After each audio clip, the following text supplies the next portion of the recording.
Et bienvenue au 27 édition spéciale depuis la présidence de la République. Nous sommes d'abord en direct. Alors, qu'est-ce qui se passe depuis cette élimination de notre présidence de la République? Il faudrait d'abord retenir que plusieurs ont tenté ce jour à organiser tout un complot, toute une attaque. Alors, ils ont été donc mis aux arrêts par la police criminelle du palais de l'Unité. Comment cela s'est donc passé? Alors, l'un des meilleurs médecins de Monsieur Paul Biya a donc tenté de distraire l'opinion pour donc mettre en écart lors de l'annonce de Kamto Maurice. Il faut donc retenir que pour ceux qui sont... Mais je me devais tout au moins de vous alerter.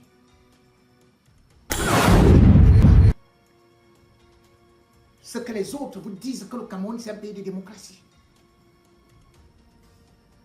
Là-bas c'est silence on tue. Et ils n'ont pas de limite. Ce n'est pas parce que vous êtes à l'étranger que vous dites que ce régime qui utilise les passeports diplomatiques, les passeports de service, qu'ils ne viendront pas à vous. L'argent qu'ils doivent développer nos pays, ils développent seulement ça dans la haute criminalité, dans des assassinats ciblés. Les têtes sont mises à prix, comme dans l'ancien Texas. Voilà là où le Cameroun excelle. Dans des éliminations ciblées. Le KGB on n'a jamais vu autant d'énergie qui sont investies pour aller chercher des journalistes, ou bien journalistes comme à l'étranger, pour combattre des pages, pour essayer de me détruire. Des années, vous gagnerez quoi? Puisque j'ai reçu juste après l'émission de samedi, de jeudi, et pas celle de samedi, un coup de fil. Et ce coup de fil était celui de quelqu'un en tonalité avec une voix de responsable, un Européen, qui me disait donc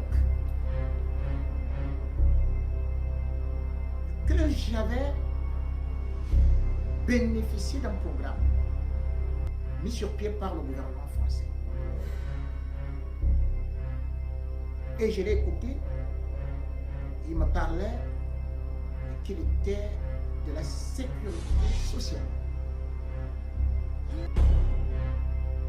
L'ayant assez écouté, il devait arriver à la conclusion, après avoir eu à me donner un certain nombre d'informations un peu trop exactes pour d'ailleurs me rassurer, parce que ça ne peut être que du côté, de ce côté-là qu'on peut avoir des informations aussi précises.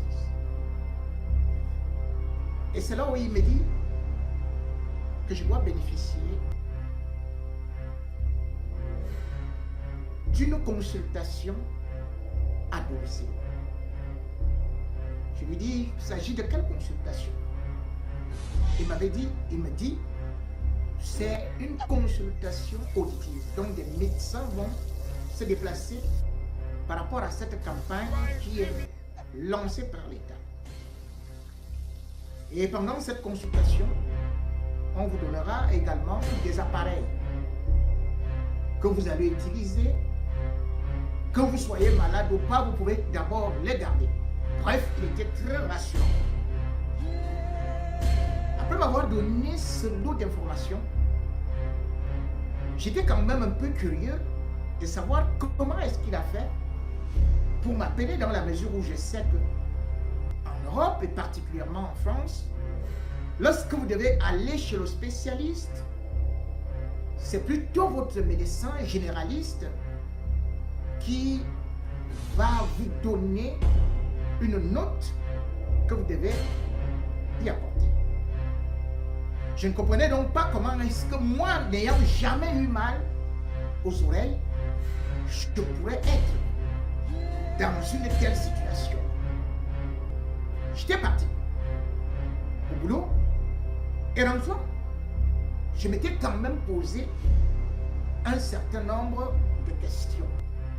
Et surtout, j'avais cherché de rappeler à ce numéro, après avoir lu et exposé cette situation, à quelqu'un qui s'occupe aussi de mes besoins de sécurité, surtout depuis que les forces de sécurité de renseignement de la France avaient découvert que ma vie était en danger. J'avais donc appelé le commandant qui m'avait dit qu'il allait un peu confier le dossier à quelqu'un d'autre parce que malheureusement, il ne peut plus terriblement s'occuper de mon dossier. Il est en train de vouloir partir à la retraite.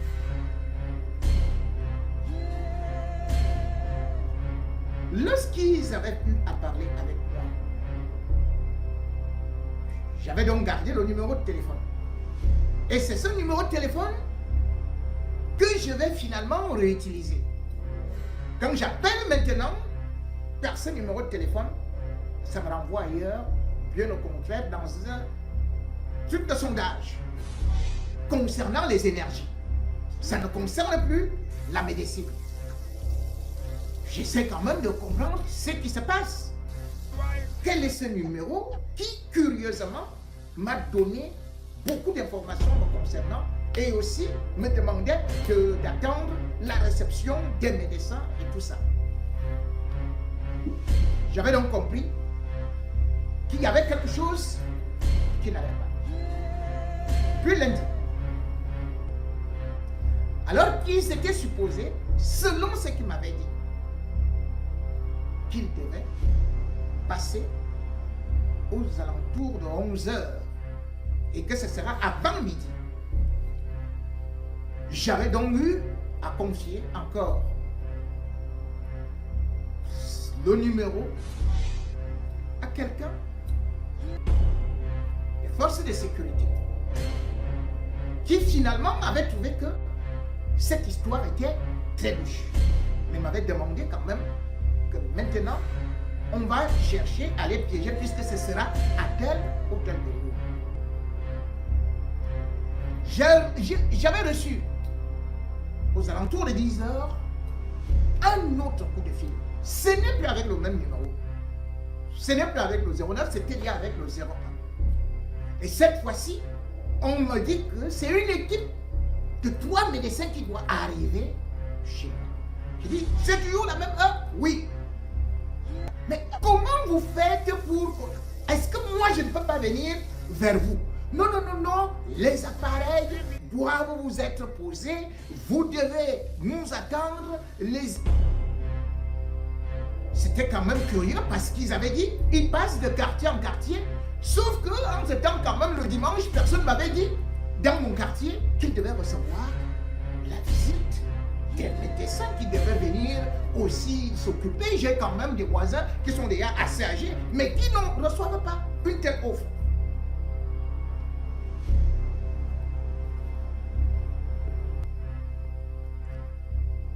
Je vais donc attendre.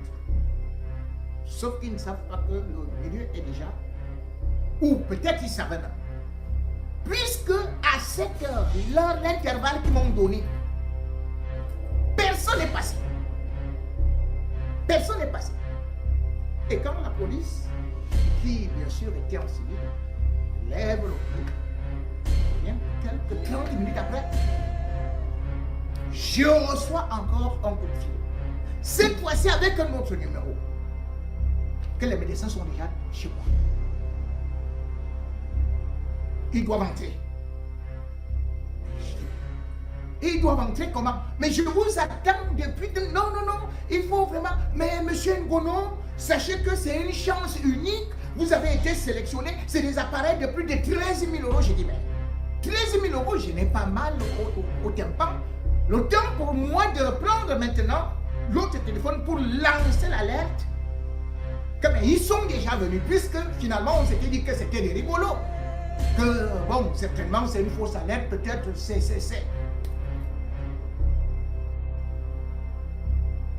au moment où, finalement, ils sentent que je suis justement déjà en train de vouloir les retarder en disant que attendez, attendez.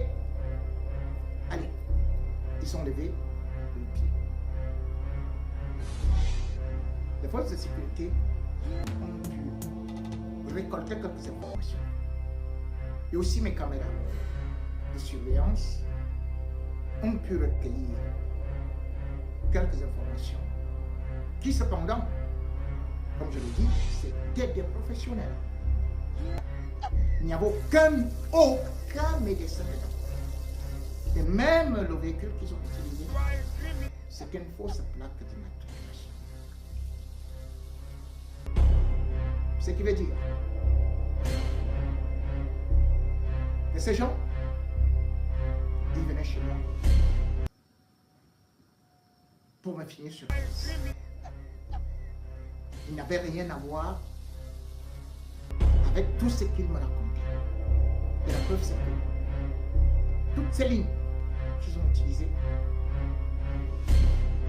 aucune ne fonctionne plus.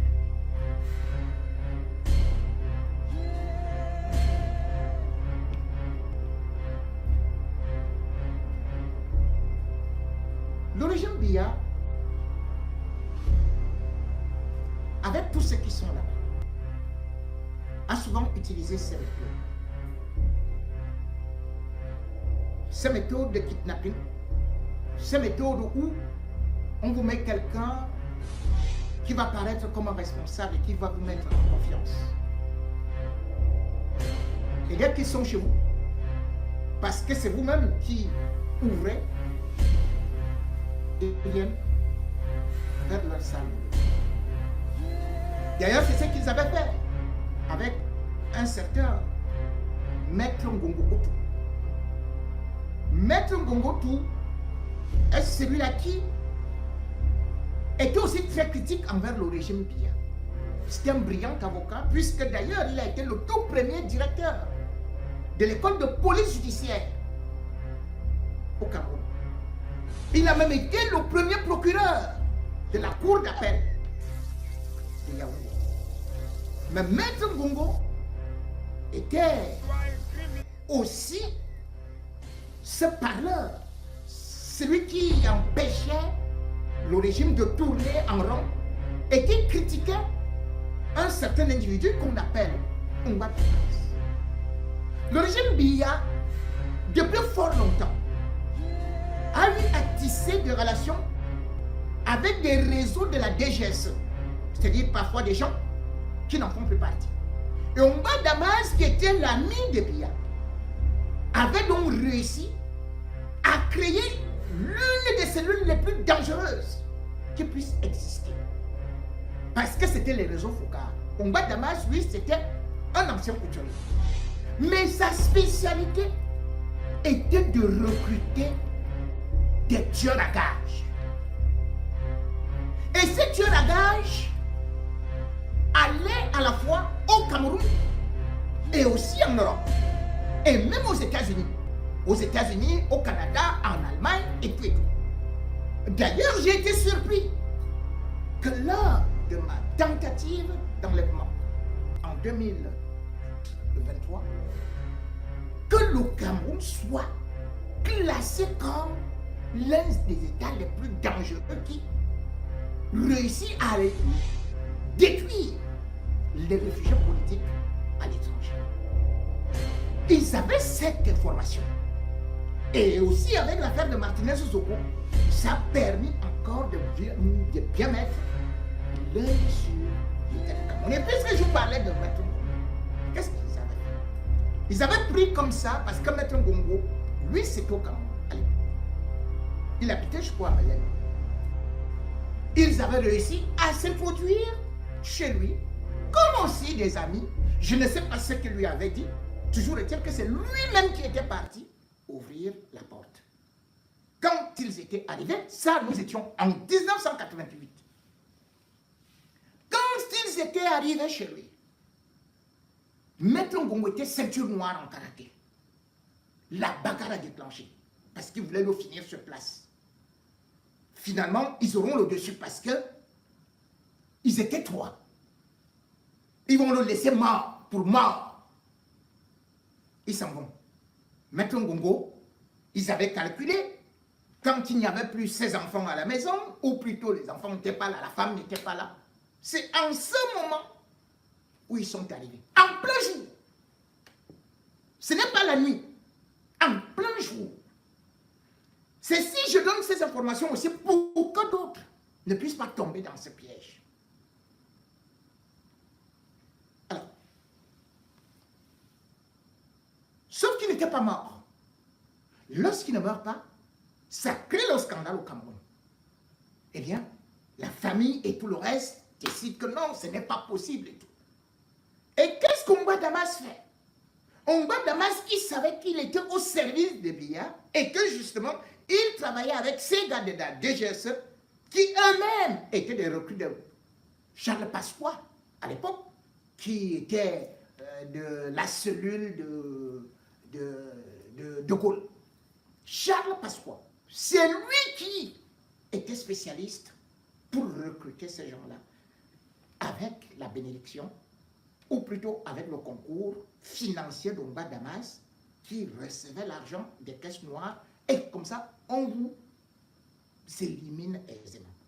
Ces cellules existent toujours, malgré le fait que Ongba Damas soit lui-même mort depuis mars 2013.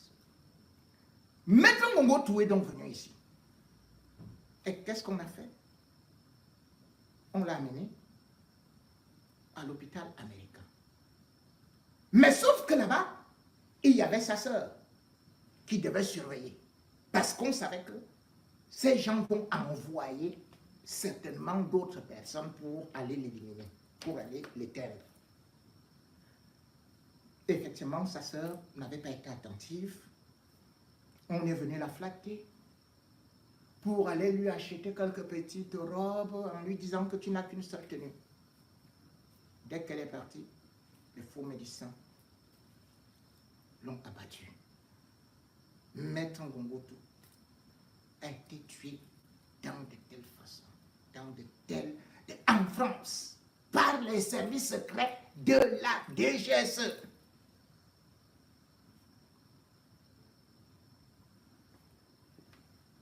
Aujourd'hui, comme je l'ai dit, ils ont investi beaucoup d'argent et ils continuent à faire encore beaucoup de mal. 2025 étant là, je suis devenu leur proie. Je sais combien, ma foi, ils ont déjà investi.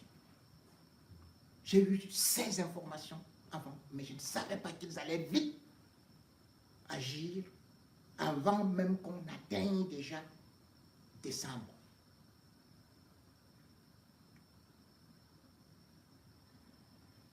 Ma page Facebook, comme l'année dernière, c'est toujours eux. Ils ont fait disparaître. Ils ont rôdé ici, partout. Donc, ils m'ont parfois épié.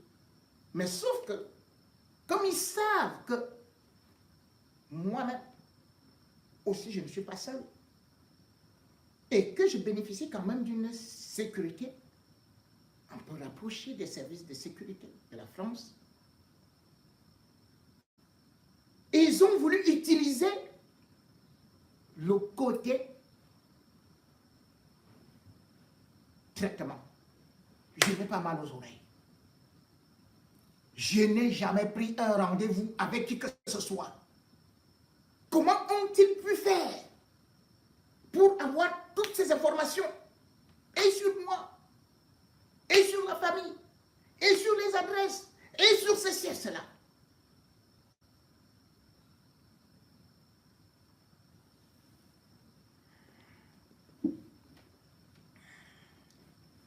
Le Seigneur est mon berger.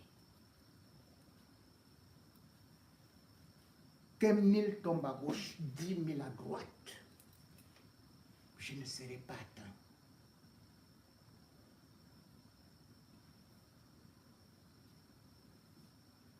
Il y a des informations que je ne peux pas vous donner. Parce qu'une enquête est ouverte et que l'affaire est sérieuse. Mais je me devais, tout au moins, de vous alerter. N'écoutez pas ce que les autres vous disent que le Cameroun, c'est un pays de démocratie. Là-bas, ces silences sont tus. Et ils n'ont pas de limite.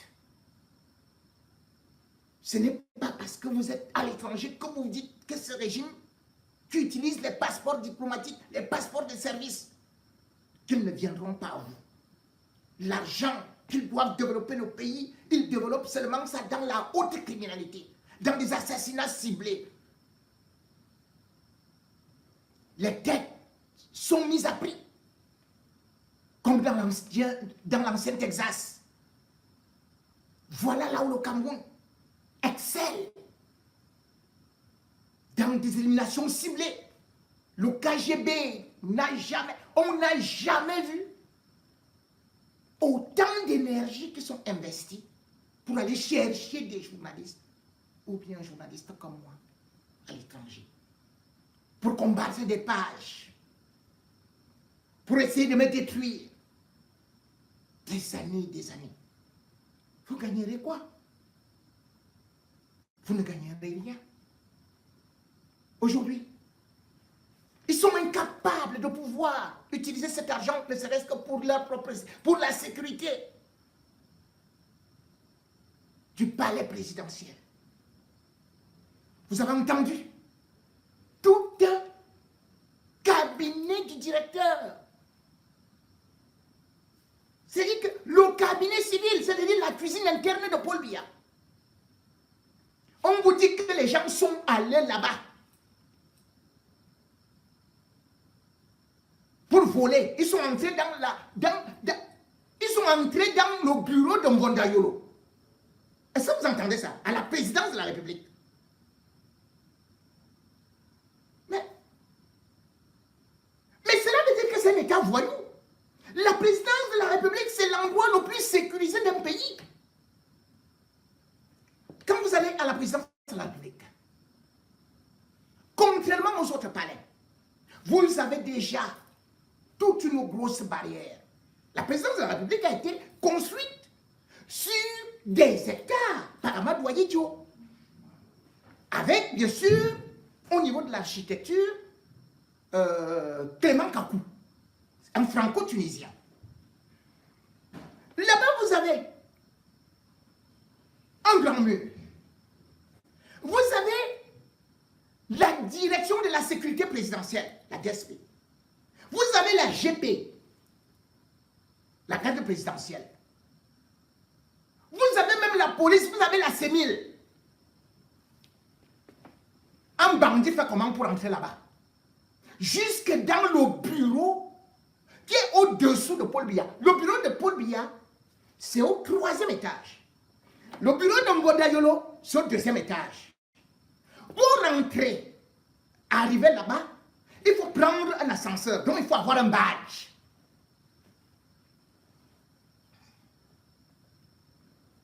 Ce badge, dans la soirée, ne peut plus fonctionner. Comment ils ont fait? Pour se retrouver, vous vous rendez compte que presque dans le bureau de Biya, parce que si on dit que c'est le bureau de Mbondayolo, le bureau de Mbondayolo, c'est presque le bureau de Biya. Qui nous dit même qu'ils ne sont pas entrés chez Biya? Ils sont fait comment?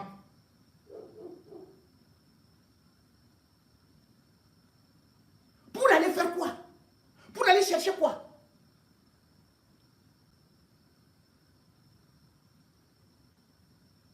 Le palais d'Etoudi a une haute sécurité, donc.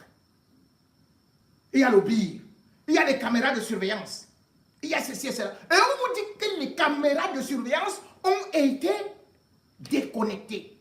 Qui peut déconnecter les caméras de surveillance? Qui peut déconnecter les caméras de surveillance? Dans un palais, dans le bureau, dans le... Mais attendez. Ça s'est passé comment? Quelqu'un ne peut pas entrer là-bas la nuit. Cela veut dire que c'est à l'intérieur que cela s'est passé. Et on dit qu'on a même cassé une vitres, c'est quelle histoire ça? Donc les vitres de Paul Biya là. Les vitres de Paul Biya là. C'est devenu comme les vitres d'un verre cassable de Mokolo.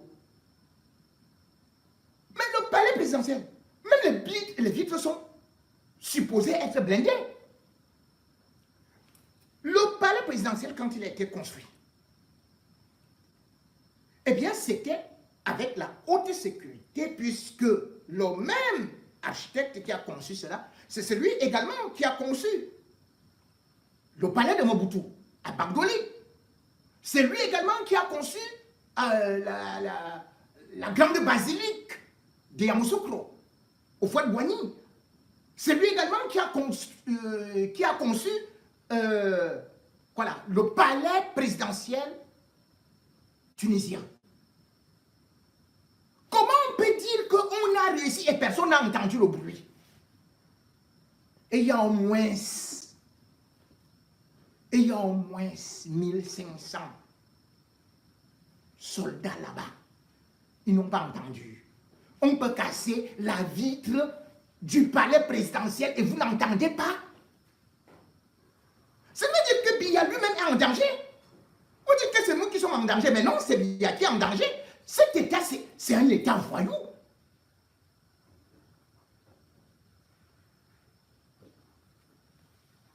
La dernière fois, vous vous rendez compte que ce palais a été construit sur 200 milliards par Amadou Ahidjo.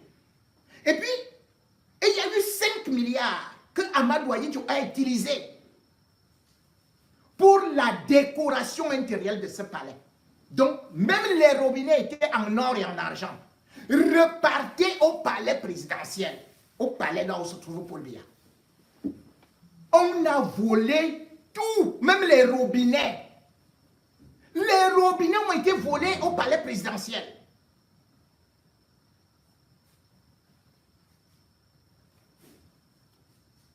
En novembre 2008, on avait assisté à un incident pas possible.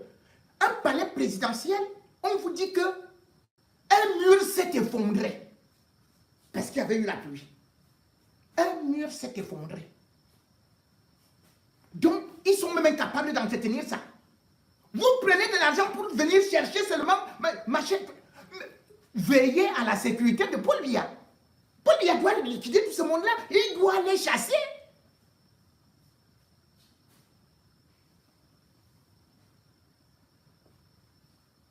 Pas plus tard qu'en 2013, nous étions en juin, ou 2014. Les mêmes gens, on a vu le feu prendre à côté du vieux, quoi là, de ASONEL. Où c'était les disjoncteurs, où c'était ceci. Mais Paul Biya a bondi. Il a couru pour aller se réfugier dans le bunker, en croyant que c'est bien un coup d'État. Ils sont incapables d'entretenir ça. Et les voilà. Comment Vondayolo peut expliquer aux Camerounais que le bureau, c'est-à-dire que le bureau de Paul Biya, parce que Vondayolo n'est qu'au service de Paul Biya, ça veut dire quoi? On a pris combien de milliards là-bas? On a pris combien de milliards? Vous nous cherchez. Et voilà Paul Biya qui est dehors. On me dit que les vitres de Paul Biya, oh yo, on met seulement comme ça, ça s'est cassé. Les caméras de surveillance de Paul Biya, on les a déconnectées. C'est-à-dire que quelqu'un peut venir déconnecter mes caméras de surveillance? Moi? Non. Personne ici ne peut déconnecter les caméras de surveillance dans une maison en France. Comment on peut dire que c'est au palais présidentiel d'Etoudi qu'on déconnecte et on n'a pas des images? C'est la même chose qu'on a vu avec Martinez Zogo. On a dit que les caméras de Yaoundé ne fonctionnaient plus. C'est une série de criminels qui sont aujourd'hui juste, qui ont pris Paul Biya en otage. Si Paul Biya n'était pas en otage, vous croyez que ces histoires-là peuvent se passer comme ça? Qui a pris l'ascenseur? Les gardiens étaient où? Ils ont les armes. Qui a pris? Qui peut courir le risque?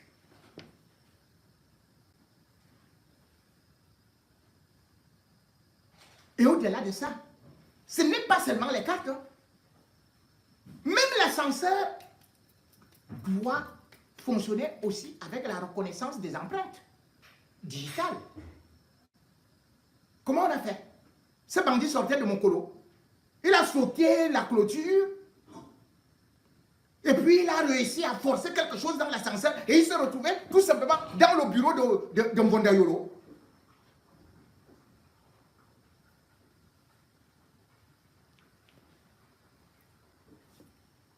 Un beau jour, vous allez entendre que Paul Biya lui-même, il dort déjà à monter en rouge. Qui l'ont ligoté, qu'il est déjà là-bas. Puisque c'est un État où chacun fait ce qu'il veut. Vous avez vu ce que Mbondayolo avait fait avec dernièrement là, chez lui. Parce que vous allez entendre que c'est des milliards qui ont disparu. Hein. Des milliards. La dernière fois, c'était quoi? Je crois que c'était le 2 décembre 2023. Lorsque nous avons appris que chez Mbondayolo, les gens qui travaillaient chez lui parce que lui, il était parti représenter Paul Biya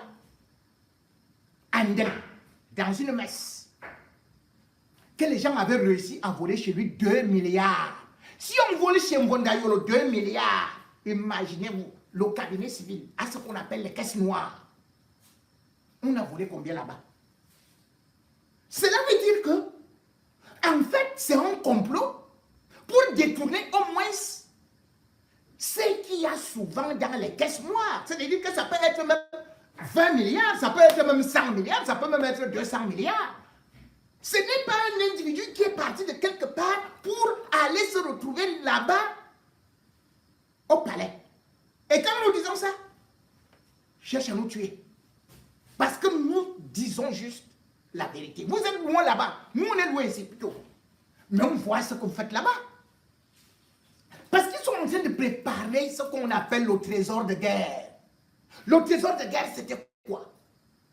Amoubou prenait de l'argent dans la ligne 94. Aujourd'hui, les ombres des ombres se retrouvent à Konengi. Et c'est le sauve qui peut. Avec bien sûr la télévision, la télé sud qui a déjà fermé. La ligne 94 est fermée. Ils ne peuvent plus ouvrir. Ils vous provoquent donc. Et ce n'est pas la seule piste, parce que l'autre piste, je vais revenir sur ça, avec les éléments que j'ai obtenus. Mais je reviendrai sur ça samedi. Mais cette piste que vous voyez là, c'est parce qu'ils préparent la guerre. Ils doivent être super milliardaires. Et ils vous disent donc qu'en fait, c'est des voleurs qui sont arrivés au bureau de Biya. Hey! Mais même l'ascenseur, pour aller dans mon bureau, mais il faut badger. Comment vous voulez me dire que quelqu'un dans un palais est entré dans l'ascenseur de Paul Biya et aller au bureau de Paul Biya, parce que le bureau de Paul Biya est juste en haut de celui de Mbondayolo. C'est au troisième. Mbondayolo au deuxième niveau.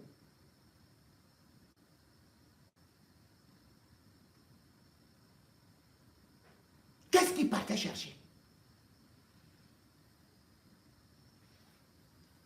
Ce que je veux juste dire, c'est que chaque fois que j'aborde un dossier où j'annonce que quelqu'un peut être en danger, eh bien, il cherche rapidement à venir me clouer le bec.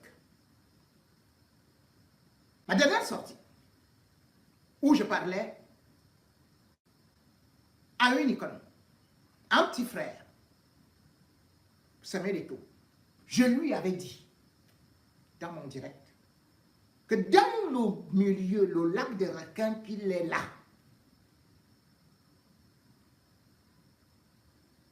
on se servira de lui comme un dessert. Vous savez, quand j'avais dit ça, concernant Paul-Éric Nguyen, ils avaient fait quoi? Bim! Ils ont attaqué ma page. pour que je n'ai pas l'audience. Quand j'ai dit ça sur Martinez Zogo, il m'avait attaqué pour qu'on oublie ce que j'avais déclaré. Le direct sur Samuel Eto'o était là. Et ils savent que je suis au courant de ce plan-là. C'est-à-dire que pendant que Samuel Eto'o écrivait la lettre là, que ça vient en danger, on lui faisait croire qu'on va mettre des gardes du corps autour de lui et tout et tout et tout. Mais ce n'est pas ça le danger. Le danger, c'était quoi? C'est ce que je vous ai révélé, c'est-à-dire leur cube magie. Leur cube magie. Allez, c'est fini. Ça te détruit. Ils ont un cube magie. Ils se sont donc dit, hey, il est déjà en train de recommencer ce qu'il nous avait fait. Et c'est pour ça qu'ils ont détruit. Et ils se sont dit, allez, il faut vite encore faire qu'ils se taisent. Tout cela pour vous dire que en 2025, que ils préparent aujourd'hui, pendant que l'opposition est dans l'expectative, se pose des questions, eux, ils entassent des milliards. Et à une certaine période, même celui qu'ils ont utilisé comme leur star, qu'est-ce qu'ils ont fait de lui? Ils ont dit à Samuel Eto'o, va lui dire que, va lui dire, et comme ça va se calmer, le vieux va se calmer, alors que c'est eux-mêmes qui l'ont enregistré, qui sont repartis poser la bande pour dire que oh, le vieux, le type là, il dit qu'il veut seulement aller étudier, oh, c'est fini. Et après, le vieux qui ne perd jamais sa mémoire quand il s'agit du pouvoir. En 2025, dès qu'il passe ça, les câbles là, l'homme qu'ils ont utilisé, Samuel Eto'o, après ils vont seulement faire c'est à lui et je continue à lui dire, petit frère, tu n'as pas d'amis là-bas. Les gens là veulent le pouvoir et ils savent que si eux-mêmes ils te laissent là, tu peux être dangereux parce qu'ils connaissent tes ambitions. S'ils ont tué Martinez Zogo, s'ils ont tué tous les journalistes que j'ai cités là, ils étaient plus dangereux que toi, ils étaient plus célèbres que toi. Et ils n'ont pas d'amis. Et je continue à dire cela aujourd'hui. Moi, je n'ai pas un camp. Je dis, j'informe. Même si certains se disent que ils contrôlent ma vie, qu'ils veulent détruire ma vie. Mais ils n'ont jamais réussi. Et ils ne réussiront jamais.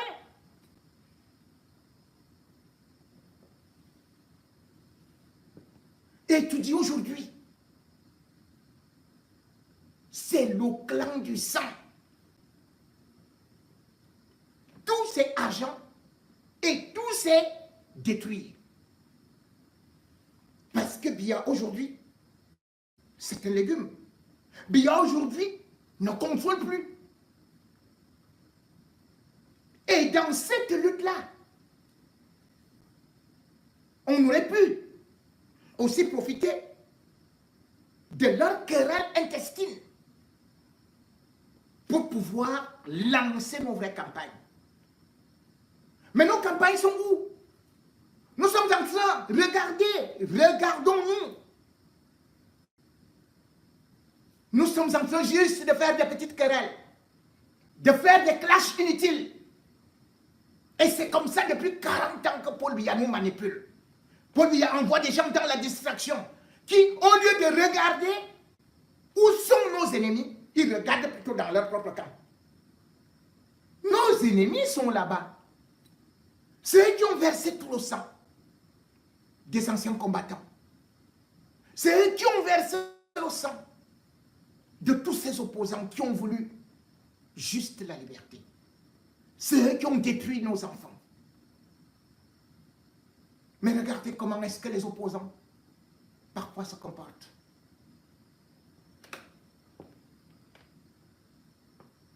Comme parfois si nous étions même leurs pires ennemis. Jusqu'à oublier qu'ils sont tout simplement des des petits... Les parlementaires que nous avons, tout ce qu'ils attendent, c'est d'être payés. On a eu une canne qui a glissé et qui s'est même fracassée. Les stades sont là, pas de commission d'enquête. Nous avons eu un vol à ciel ouvert pendant la Covid, pas de commission d'enquête. Arrêtons ce jeu. Très bien. Si les députés sont sérieux, c'est le moment de service au peuple camerounais. C'est très grave ce qui est en train de se passer. Vous avez des gens qui sont en train de mettre en place des lois pour nuire à l'activité de la vie citoyenne des Camerounais. C'est pas pour rien que vous les avez vus tous tourner un film Paul Biya, je crois, empereur premier du Cameroun. Dans ce pays où on ne s'occupe même plus de la jeunesse, on vient vous dire qu'on va vous exiger des impôts et taxes alors que vous n'avez rien en retour, même de l'eau, dont on vient d'augmenter les tarifs sans qu'un député ne dénonce cela. Le courant n'existe pas, Internet ne fonctionne pas. On vous dit de faire des déclarations. Vous les faites où et comment? Tous les jeunes Camerounais qui sont dans les lycées et les écoles publiques veulent fuir l'école parce que l'école est devenue invivable. Vous ne pouvez pas quitter le Cameroun pour le Canada et on ne sait pas que vous êtes parti. Ce n'est pas possible. Il faut vous aller raconter ça au toto de l'école primaire. Même quand vous êtes mort, on continue à vous payer. On le sait, non? On paye les gens au Cameroun qui sont morts. Donc le pays est sorti des mécanismes normaux de gouvernance depuis. Le gouvernement RDPC est fait de gens qui volent leur propre argent dans leur propre poche et font semblant de ne pas se rendre compte qu'ils volent. Nous sommes condamnés à vivre au Cameroun. Mettons-nous ensemble pour faire un Cameroun où il fait bon vivre. Et vous savez, la vraie définition de l'Assemblée nationale telle qu'elle est configurée au Cameroun depuis l'UNCRDPC, est une association nationale de comédiens. Si vous lisez les textes, on y a envoyé des gens convaincus de venir accompagner par des acclamations. Depuis 7 ans, au moins, le Cameroun a des problèmes graves qui demandent la mise en place des commissions d'enquête parlementaires. Or, les parlementaires que nous avons, leur premier souci, ce sont des entreprises politiques qui ne font que des bénéfices et ne payent pas d'impôts. Tout ce qu'ils attendent, c'est d'être payés. On a eu une canne qui a glissé et qui s'est même fracassée. Les stades sont là, pas de commission d'enquête. Nous avons eu un vol à ciel ouvert pendant la Covid, pas de commission d'enquête. Nous avons des routes qui sont refaites 4, 5, 6 fois, les mêmes routes. Personne ne s'intéresse à ça. Dites-moi, vous pensez que si les députés prennent la loi, même aujourd'hui, la lisent, ils vont l'amender? Vous attendez l'Assemblée du RDPC d'amender les lois? Vous avez souvenir d'un seul député qui a un cabinet de réflexion qu'il paye? Vous savez quand est-ce qu'on commence à étudier le budget normalement? En juillet. Le collectif budgétaire finit en août. Au mois d'août, la loi des finances est prête. Parce que ce n'est pas une loi qu'on improvise. C'est une loi qu'on planifie de manière régulière, d'année en année. Ce n'est pas en octobre là qu'on finit. On vient d'augmenter le coût de l'électricité de 40%. Vous avez vu un député qui doit être en prison parce qu'il n'a pas payé le courant. Pour un élu de la nation, on doit l'enfermer. Il est encore dehors. Vous pensez que ces gens servent à quoi? Le Cameroun, et c'est structurel. Parce que si vous commencez à analyser ça comme des petits phénomènes liés à des dysfonctionnements, vous faites fausse route. La mise en place du schéma de corruption structurelle au Cameroun est la cause de toute cette dérive. Si vous, par exemple, Serge Sor, vous Si étiez moi j'étais député et vous êtes à l'Assemblée nationale, qu'est-ce que vous faites pour inverser la tendance? J'allais demander un blocage dès l'arrivée. Mais on l'a fait l'année dernière, par exemple. Ils ne l'ont pas fait jusqu'au bout. Dès qu'on a commencé à les payer. Non, je dis lorsque le Premier ministre, par exemple, est arrivé en retard, selon eux, avec le programme, ils ont bloqué le perchoir pendant quelques temps. Ce n'est pas le perchoir. Oui. Les députés doivent décider d'arrêter de travailler et de dire qu'ils vont analyser ça jusqu'en janvier. Et c'est de leur droit. Les députés, c'est de leur droit. C'est eux qui font et défendent les lois. Bon, mais aucun d'entre eux ne peut le faire. Je rappelle qu'il y a eu des députés UPC à l'Assemblée nationale. Ils ont essayé de faire en 90, allez vérifier. C'est grâce à l'UPC que les petites réformes qui ont failli. Est-ce que pour autant ça a inversé? Ça a été même changé. La commission d'enquête sur la cellule CAM, qui avait commencé à travailler, allez regarder ce qu'on a fait de ces travaux, on les a mis de côté. C'est exactement comme la réforme constitutionnelle. Ils ont, monsieur, ceux qui ont lu le libéralisme communautaire, ils vont comprendre que ce document a été dévoyé pour faire une monarchie. C'est pas pour rien que vous les avez vus tous tourner un film Paul Biya, je crois, empereur premier du Cameroun. Je ne sais pas ici, je ne sais pas le titre, je ne connais pas, je ne m'intéresse pas à ça. C'est pour ça que je ne connais pas le titre. Mais je ne le fais pas au hasard. Je dis c'est pour attirer l'attention du chef de l'État. Pour ces gens qui s'amusent sur son nom en se disant que bientôt il ne sera plus là. Et ils vont se retourner après pour dire aux Camerounais que non, on leur a contraint à faire tel rite satanique, ils n'avaient plus tout leur cerveau. Arrêtons ce jeu. Très bien. Si les députés sont sérieux, c'est le moment de service au peuple camerounais. Il faut que cette session, déjà qu'on intègre, qu'elle ne finira pas avant janvier. Peu importe. Parce que c'est très grave ce qui est en train de se passer. Vous avez des gens qui sont en train de mettre en place des lois pour nuire à l'activité de la vie citoyenne des Camerounais en tant qu'hommes libres. Vous avez vu le texte qu'ils ont mis sur l'impôt sur le revenu des personnes physiques, en prétextant que vous n'aurez plus droit au visa. Et il y a des Camerounais qui transpirent sang et sueur pour gagner leur vie et qui sont des gagnes petits, mais qui à la force de leur ingéniosité sont en train de se faire une place au soleil. Et on prétend, pour un État qui ne leur donne rien, dans ce pays, moi j'ai été élève et j'ai été soigné gratuitement grâce à ma carte d'élève. On a augmenté de 40% les tarifs et personne n'en parle. On vient de demander aux gens qui n'ont pas, d'abord le courant n'existe pas, Internet ne fonctionne pas, on vous dit de faire des déclarations. Vous les faites où et comment? Vous savez, si vous prenez une commune comme Douala 5e, vous faites l'état entre les établissements scolaires publics, donc le service que le pays, l'État doit rendre au public, vous allez vous rendre compte que s'il y en a 1000, moins de 20% appartiennent à l'État. Donc l'État du Cameroun a abandonné la jeunesse. La volonté de ne pas permettre à la jeunesse camerounaise d'être éduquée existe au sein du RDPC. On a démissionné. Eux-mêmes d'ailleurs, et le maire l'a dit, lui-même n'enverrait pas son enfant au lycée. Oui. Or la plupart d'entre nous sommes des produits de l'école publique et du lycée public. Tout à fait. J'ai entendu le représentant, je l'en veux pas parce que vous savez, il y a une discontinuité mémorielle dans certaines archives cérébrales de nos concitoyens. Quand vous partez du Cameroun des années 70 et 80, arrêtons-nous là, et vous regardez ce qu'il y a aujourd'hui, le budget de l'État du Cameroun ne s'occupe plus de la jeunesse, monsieur. Pas du tout. La fanfaronnade que vous avez voulu faire en évoquant quelques amis de fils à papa qui auraient eu des subventions, ne l'évoquez même plus en public parce que des milliers de Camerounais risquent de vous empêcher de vivre à l'aise chez vous. Maintenant, fanfaronnade, s'il vous plaît. Oui, c'est-à-dire qu'une volonté exponentielle de démontrer ce qui n'existe pas dans le cadre de tromper le peuple. Ce que Atemenge a fait est simplement une dénonciation que tous les élus locaux devaient faire, car nos lycées sont devenus invivables pour les jeunes. Je ne parle même pas des écoles publiques. Vous savez, il y a des écoles publiques où les enfants sont en insécurité sanitaire parce qu'il n'y a pas l'eau et ils ne peuvent pas aller au WC à la récréation. Et les maires vivent ça au motif qu'il y aurait le budget. J'ai entendu le préfet dire qu'on aurait envoyé 500 millions à la région. Si vous prenez la région, 500 millions, vous divisez par le nombre de mairies, vous sentez que c'est même un piège. Le maire a fait ses dénonciations. Il y a un ministre qui s'en occupe. Madame le préfet, laissez le ministre faire son travail. Vous voyez, c'est cette distraction. C'est pour ça que j'ai parlé de ça. Ça veut dire qu'on veut entraîner le peuple camerounais dans une distraction alors que nous savons que le Cameroun dispose des ressources humaines qui peuvent corriger. Ils l'ont montré. Regardez comment les Camerounais, pour pallier à ce déficit, se sont mis à créer des établissements sous l'abandon de l'administration. Parce que si l'administration accompagnait objectivement les écoles, nous n'aurions plus des pléthores de 80 élèves dans les salles de classe ici et là. Nous n'aurons pas des écoles sous l'arbre public. Vous savez de quoi je parle? On a des établissements qui sont ouverts sur le papier et l'école se passe sous l'arbre. Et on est au 21e siècle, dans un pays qui est immensement riche, où les gens achètent les véhicules à 500 millions. Vous voyez des choses, vraiment, respectons notre peuple. Et respectons-nous nous-mêmes d'abord. C'est une question de dignité personnelle. Il y a des choses qu'on ne devrait même pas oser défendre en public. On aurait simplement dit, ok, il faudrait qu'on réfléchisse à faire mieux. Voilà le discours. Si moi j'étais au RDPC. Ce que je veux dire au peuple camerounais, parce que je suis de l'Union des populations du Cameroun, il est de mon devoir de dire ce que nous comptions faire depuis. Et que les Camerounais ont voulu commencer à faire dans les années 60. Et ça a marché, les gens ont vu. Mais l'arrivée accidentelle d'une certaine catégorie qui pense qu'elle va aller habiter ailleurs, ce n'est pas possible. Nous sommes condamnés à vivre au Cameroun. Mettons-nous ensemble pour faire un Cameroun où il fait bon vivre. Et ce Cameroun sort de notre système éducatif.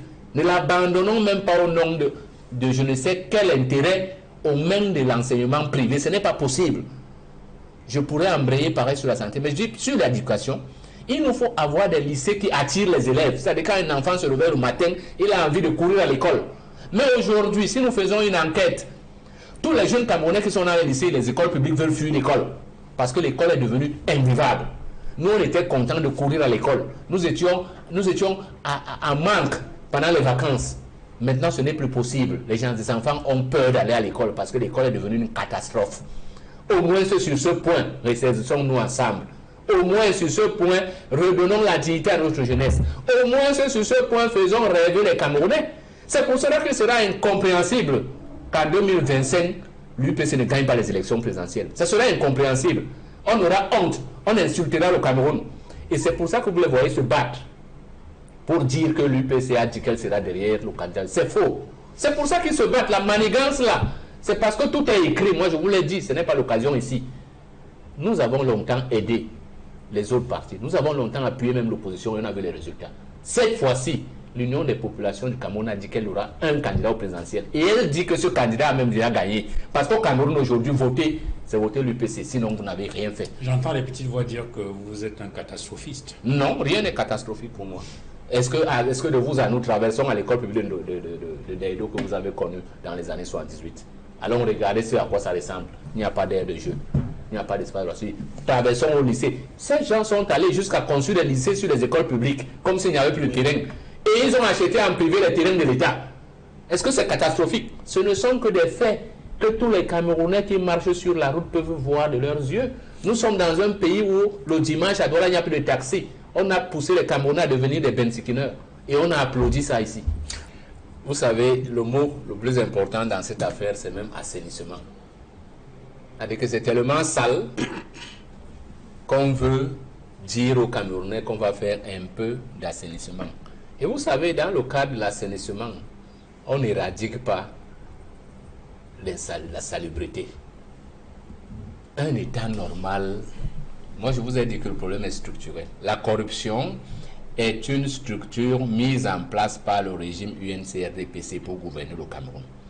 Il se trouve que dans le contexte actuel, le trou est tellement béant qu'on veut quand même le colmater un peu, mais on ne veut pas qu'il disparaisse. Parce que s'il disparaît, le régime meurt. Ce régime ne sait pas fonctionner autrement qu'en volant son propre argent dans ses propres poches. C'est-à-dire que le gouvernement RDPC est fait de gens qui volent leur propre argent dans leur propre poche et font semblant de ne pas se rendre compte qu'ils volent. Il y a eu, c'est au moins la troisième opération officielle. Après le grand randam de l'opération Antilope.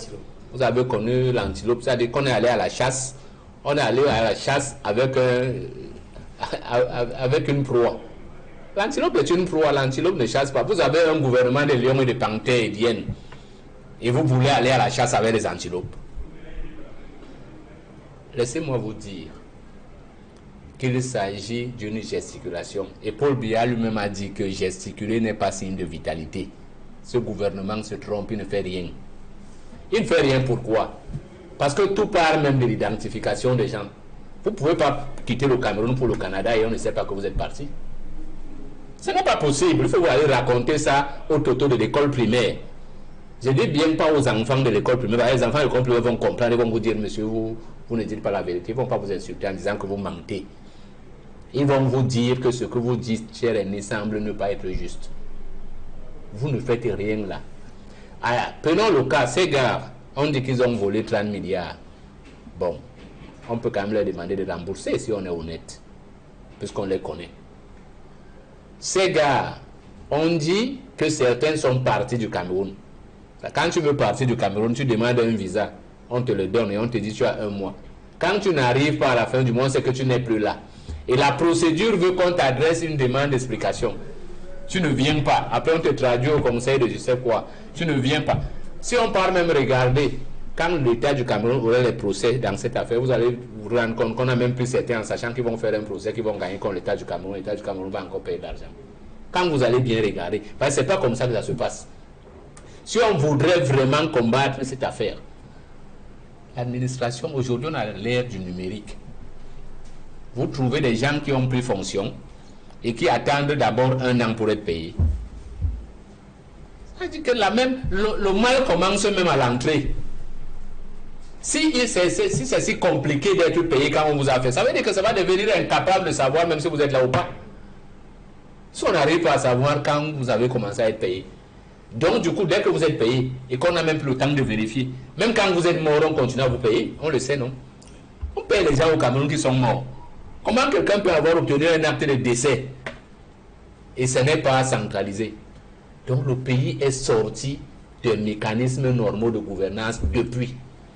La chance que nous avons et que nous, à l'Union des populations du Cameroun, on dit de saisir, c'est celle d'une restructuration globale du pays. À partir, comme disait le docteur Aristide Mono tout à l'heure, de la restructuration même des institutions. Il faut séparer, il faut décentraliser. Si on a peur du mot fédération, parce que nous sommes, Cameroun est une fédération de micronations. Cameroun n'est pas une nation. D'abord, il n'y a pas la langue camerounaise. C'est un peu comme je dis souvent à mes amis de l'Ouest, il n'y a pas la langue bamléké, non. Il n'y a pas la langue, ça n'existe pas. C'est un mot, les gens ne savent même pas à quoi ça signifie. Il n'y a pas une langue bamléké.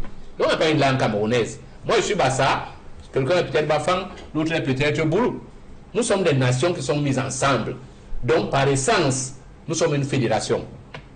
Mais comme nous avons peur de l'alchimie technologique du mot, volons sa technologie et écartons-le. Nous avons dit qu'on va faire une décentralisation qui va accentuer notre... Enlevons certains pouvoirs et donnons-leur aux gens localement pour qu'ils s'autogèrent. Tous les pays qui sont comme ça sont souvent plus efficaces que les bureaucraties monarchiques. C'est la bureaucratie monarchique qui choisit le mauvais diagnostic parce qu'on le sait depuis. On sait qu'il y a les problèmes. Donc on fait un mauvais diagnostic exprès, on prend un mauvais traitement qui va emballer des gens. Je vous dis, les procès vont commencer, l'affaire là va s'arrêter. Dès qu'il y aura 100, qui vont dire qu'eux étaient là, ils se sont même arrêtés, voici la preuve. Il n'y a pas d'archives au Cameroun, on laisse les archives en route, il pleut dessus. Et donc, souvent il est impossible de suivre. C'est vrai qu'on a, dans un reportage, on a écouté un reportage ici chez Equinox Télévision, où on a donné la parole à un individu qui est en train de...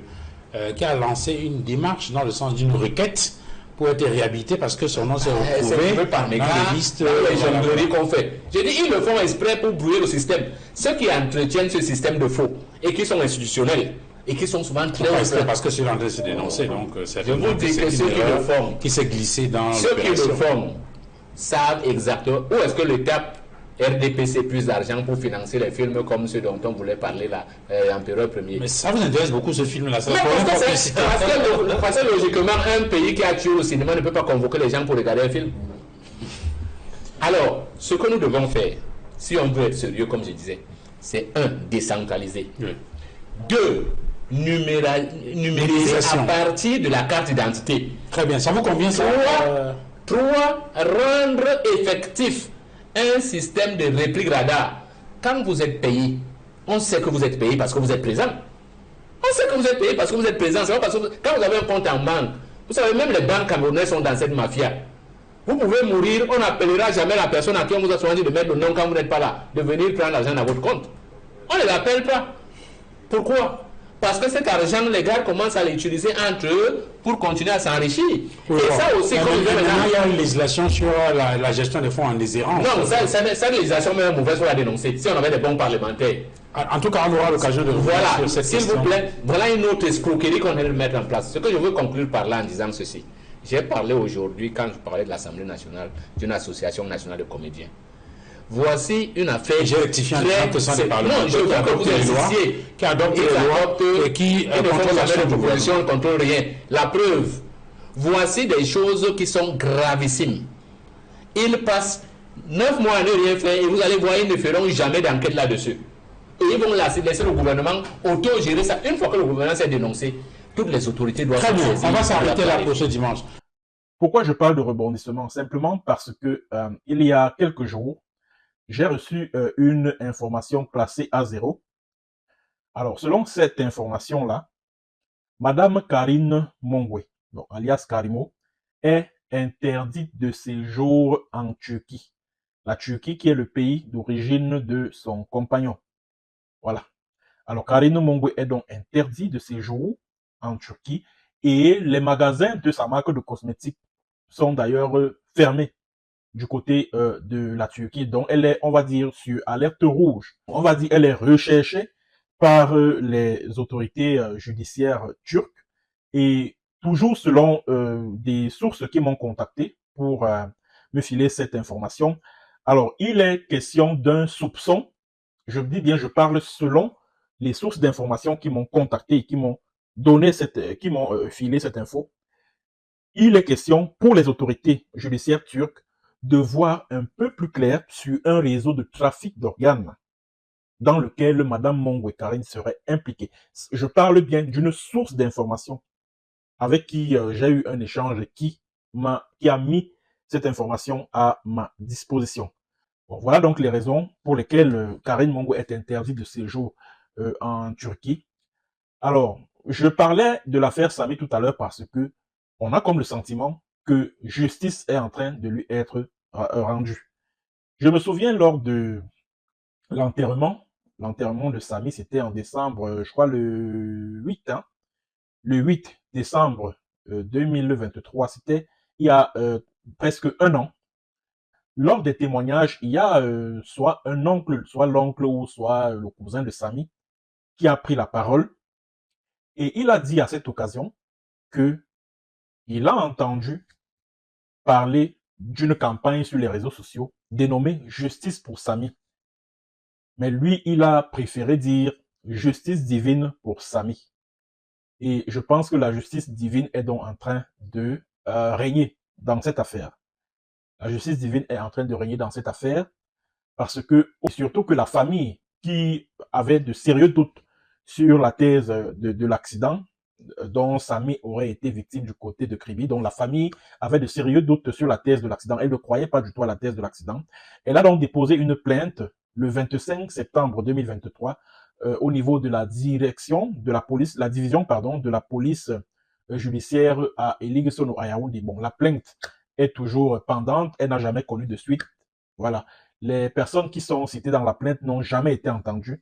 Et elles n'ont jamais été entendues. Pourquoi? Parce que Karine Mongwe est la fille d'une amie à Ketia Cortez. Ketia Cortez qui est la ministre de l'urbanisme et de l'habitat au Cameroun. Et qui dit Ketia Cortez dit Chantal Biya parce que les deux sont des amis, des potes. Donc on va dire que c'est Chantal Biya qui a bloqué la procédure judiciaire contre Karine Mongwe au niveau du Cameroun. C'est le réseau Chantal Biya qui a bloqué la procédure. Alors la famille avait donc porté plainte et puis las d'attendre qu'une suite soit réservée à cette plainte-là, elle s'en est remise au bon Dieu et a dit que la justice divine soit. Et elle est en train de se manifester en ce moment. Voilà.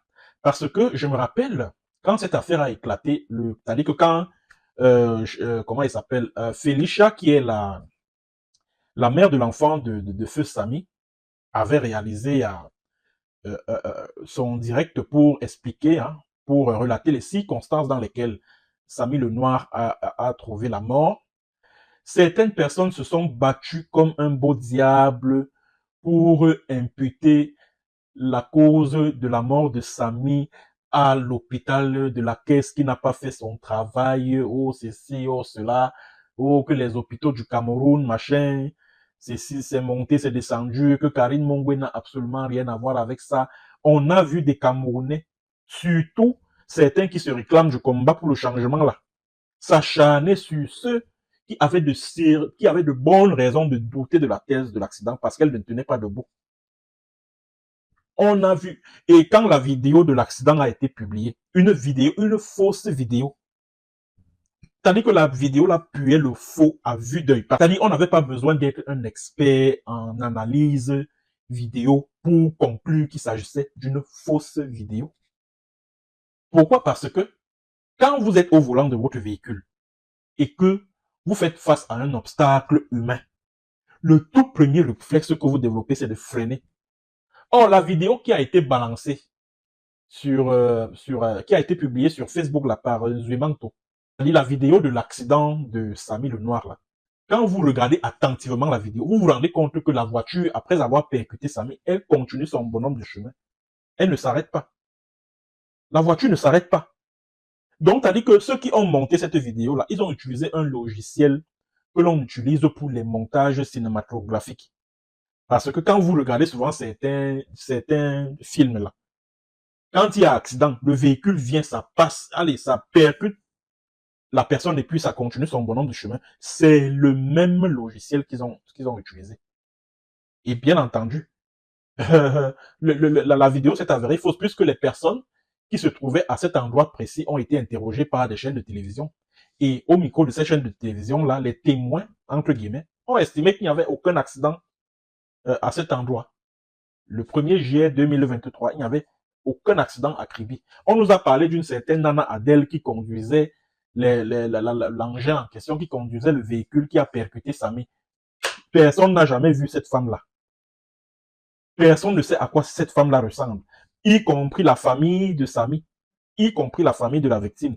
Personne ne peut dire avec certitude avoir vu ou entendu.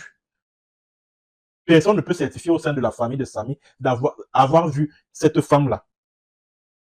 Ou alors avoir entendu sa voix. Personne.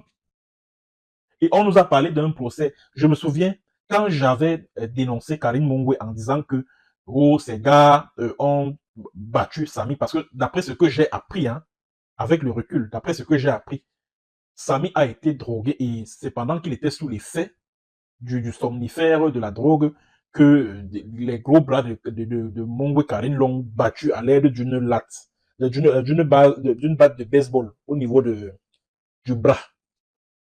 Au niveau du bras. Voilà, c'est ce que j'ai appris avec le recul. C'est ce que j'avais appris avec le recul. Donc, les gars se sont démenés comme des beaux diables pour nous prouver que non, la thèse de l'accident tient la route, etc., etc. Oh, que vraiment Samy a fait l'accident, etc., etc. Karine Mongwe est même allé jusqu'à mobiliser une batterie d'avocats pour nous menacer de poursuites judiciaires, que oh machin, oh que la conductrice du véhicule est en procès au tribunal de première instance de Kribi. Il nous avait parlé d'un procès qui s'est ouvert devant le TPI de Kribi. On ne sait pas quelle est la sentence qui a été rendue. Comment l'affaire en justice s'est terminée, on ne sait pas. C'est-à-dire que ceux qui se sont battus corps et âme, là, pour défendre, là, pour imposer la thèse de l'accident aux gens, personne n'ose dire au Camerounais ce que devient cette affaire en justice, l'affaire de l'auteur du prétendu accident dont Samy aurait été victime. Personne n'ose plus dire où en est cette affaire en justice. Personne. Personne. Je me souviens, j'avais interviewé le commissaire Fauchevet, l'interview est toujours sur cette chaîne. Il a été clair en disant que Madame Mongwe est allée rencontrer les responsables de la Banque afin d'obtenir les images des caméras émanant des caméras de vidéosurveillance de la dite banque.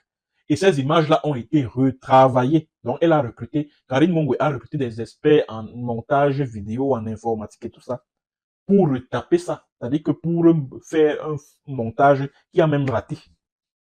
Ce montage a raté. Ce montage-là a échoué lamentablement.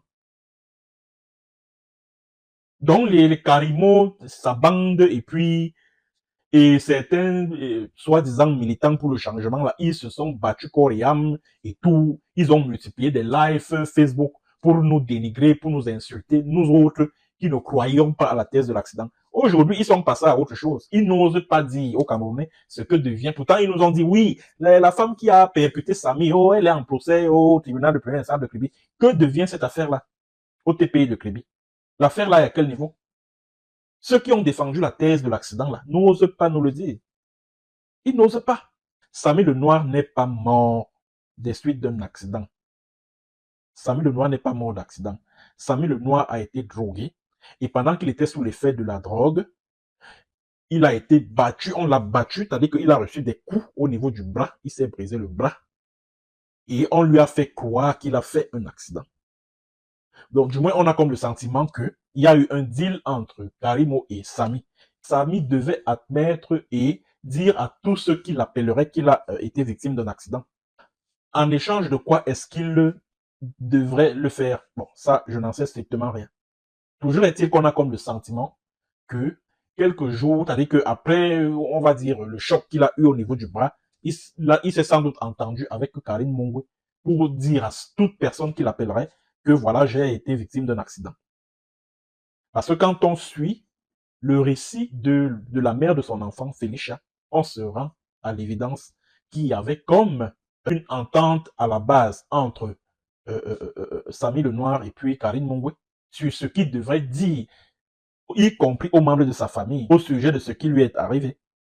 Et Karine Mongwe a mis Samy Lenoir à la disposition du docteur Essomba. Qui est le docteur Essomba? C'est l'un des membres de la famille du père de sa première fille, Kayla. C'est-à-dire la première fille de Karine Mongwe, le docteur Essomba, qui a coordonné l'opération de Samy, est membre de la famille du père de son enfant. Et c'est au cours de cette opération-là que des organes ont été prélevés du corps de Samy. Ça aussi, c'est une information que j'avais obtenue. Si vous nous rejoignez à l'instant, vous avez certainement fait le meilleur choix, c'est celui de regarder Info TV, surtout son programme Libre Expression tous les dimanches entre 11h30 et 14h. La dernière ligne droite de ce programme nous amène à parler d'une dernière sortie d'un acteur important de la société civile. Il s'agit de M. Babi Sakana qui a donné un conseil au président de la République du Cameroun. Il a invité le président de la République, son Excellence Paul Biya, au pouvoir depuis 42 ans, à ne plus se présenter pour l'élection qui aura lieu au Cameroun dans environ 10 mois, c'est-à-dire en 2025 en octobre. Je commence par le professeur Owenangimi. Professeur, un tel conseil peut-il prospérer ou alors à sa place? Je ne sais pas si le conseil de M. Babi Sakana va prospérer. Je constate qu'il s'agit simplement de son avis et que de toutes les manières, la personne qui est concernée est souveraine. Ça veut dire que c'est au président Biya et à lui tout seul qu'il revient de savoir s'il va ou non se présenter à l'élection présidentielle. Bien entendu, les gens peuvent avoir leur perception de la chose, estimant qu'il doit nécessairement se présenter, d'autres estimant qu'il ne doit pas du tout se présenter. C'est lui de toute façon. Alors, professeur, vous gardez le microphone, hein. Vous qui étudiez justement la science politique, vous êtes allé dans toutes ses facettes, dans toute sa pertinence et dans toute sa profondeur. Vous qui avez étudié le système Biya, si l'occasion vous était également donnée de lui prodiguer, entre guillemets, un conseil par rapport à l'élection présidentielle à venir, que lui direz-vous? Comme vous croyez très futé, monsieur, ici je vous répondrai que je lui donnerai le conseil en fonction de sa position. Ça veut dire quoi? C'est non pas en ça conseil. Veut dire que... Donc, si le président il va être candidat, vous allez dire oui. Maintenant, si vous dites qu'il ne va pas être candidat, vous allez tout lui dire oui. Tout simplement parce que, comme je vous dis... Mais vous jouez finalement à quel jeu? Oui, je vous dis... Vous connaissez pas le répète, femme? Je vous dis et je vous le répète, il est souverain sur l'affaire. Ça veut dire que personne ne peut lui imposer une orientation. C'est à lui de choisir ce qu'il veut faire. Maintenant, les gens peuvent lui conseiller de faire telle ou telle chose. Ils ont le droit. Mais moi, je ne pense pas que ce soit très important. Moi, ce qui m'importe, c'est la souveraineté de la personne en l'occurrence. Par exemple, il peut encore valablement diriger le Cameroun? Certains estiment que non, d'autres estiment que oui. Quoi? Moi, je n'ai rien à dire. Je n'ai rien à dire. Tout simplement parce que, encore une fois, ça revient à la souveraineté. Si je lui dis non et qu'il dit oui, il va vous punir. Si vous lui dites non. Si vous lui dites non, c'est pas un problème. Il dit oui, c'est pas bon. Je suis politologue, monsieur. Ce n'est pas bon, mais si vous lui dites non, je suis politologue. Le politologue est extrêmement attentif au rapport de force. Voilà. Donc, je ne vais pas faire des conseils ou faire des choses en l'air. Je vous dis que ça revient à sa souveraineté. Maintenant, quand je regarde dans son comportement politique, faites-lui toujours des conseils. Merci. Hein. D'accord.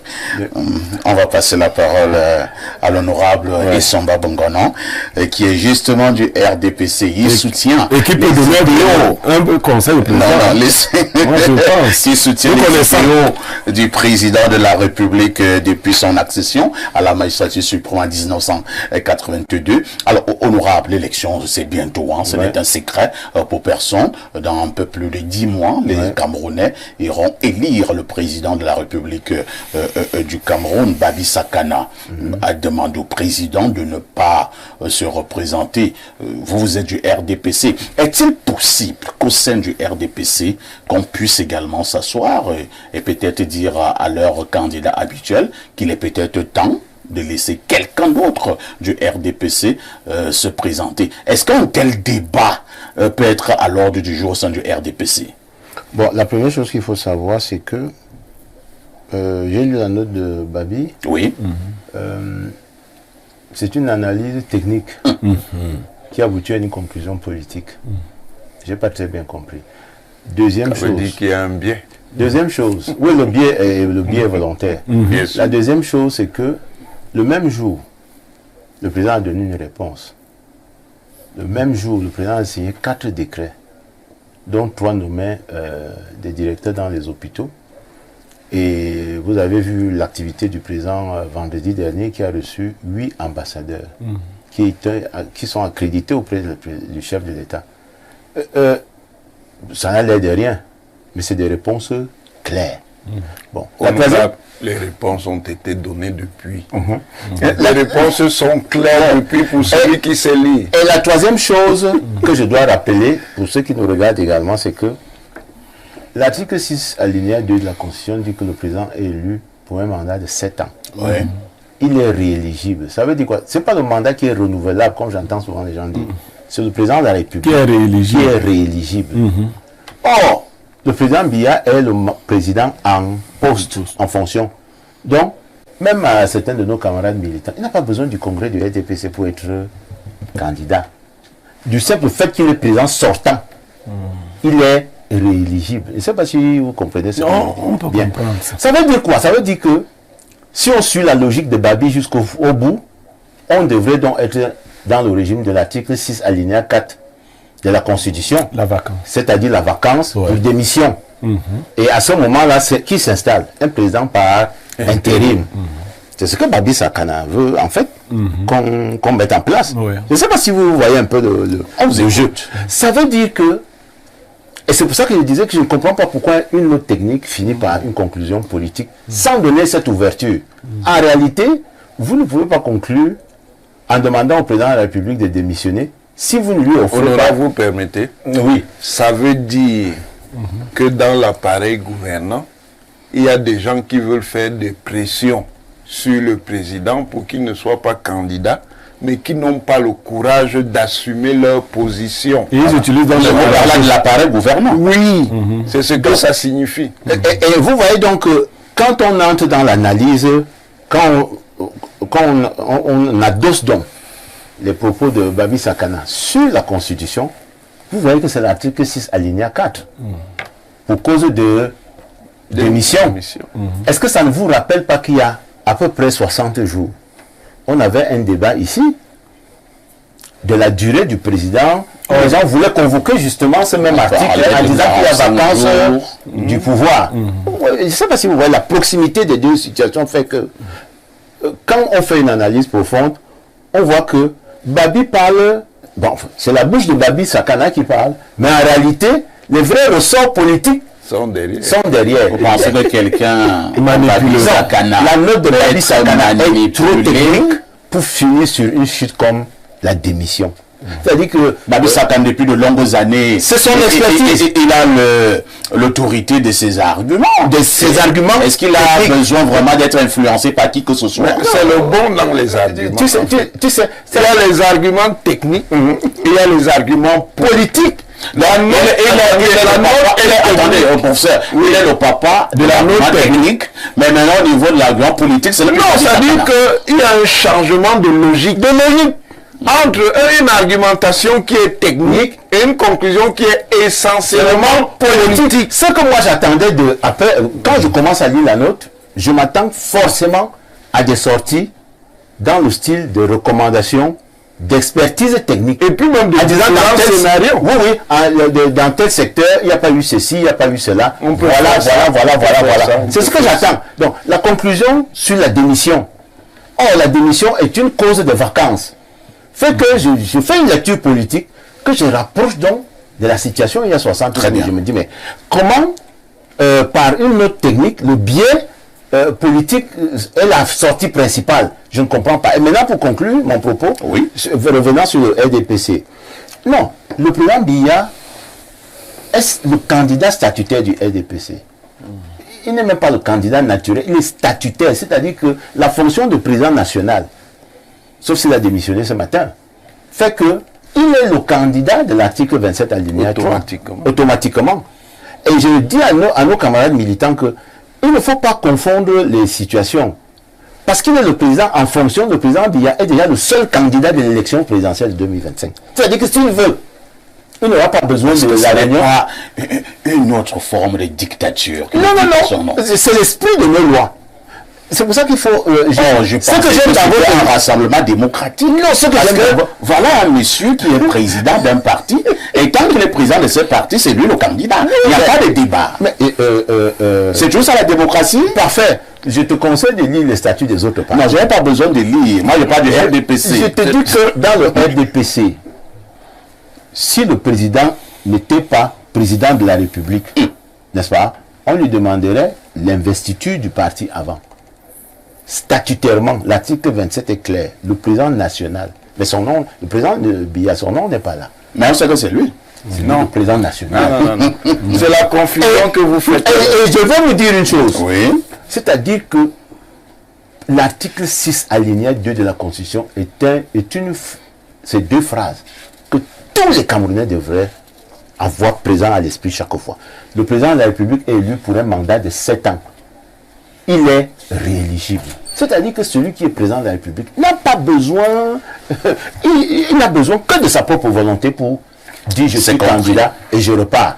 Et ça fait que quand vous faites donc la jonction de cet esprit, et je conclus là, la lettre de Babi Sakana a d'abord reçu dans les faits des réponses, et puis maintenant, sur un certain nombre de situations, on peut quand même s'interroger que 60 jours après que certains ont voulu nous vendre une durée limitée du président à l'étranger pour vacances, pour empêchement définitif, machin, avec des délais imaginaires. Avec des délais imaginaires que la demande à la démission de notre ami Babi Sakana arrive.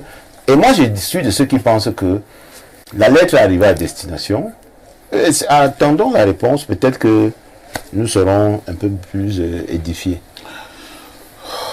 Pierre Blériot-Niamec, lorsque on a un peu plus de 90 ans, on a 42 ans au pouvoir, est-ce que le débat sur la présidence, la candidature, est un faux débat, ou alors c'est un débat qui est plus que jamais d'actualité? Le président doit-il à nouveau être candidat? C'est un faux débat? Alors, le biais de Babi Sakana, dans lequel d'autres voient un biais, a été rédigé de manière très technique, comme ils l'ont dit, et les conclusions sont cohérentes. Babi Sakana est parti déjà, il vous a dit que c'est lors de sa prière matinale. Donc, il est allé dans ce que nous avons... Donc, il prie beaucoup. Oui, il est allé dans ce que nous pouvons appeler l'eschatologie.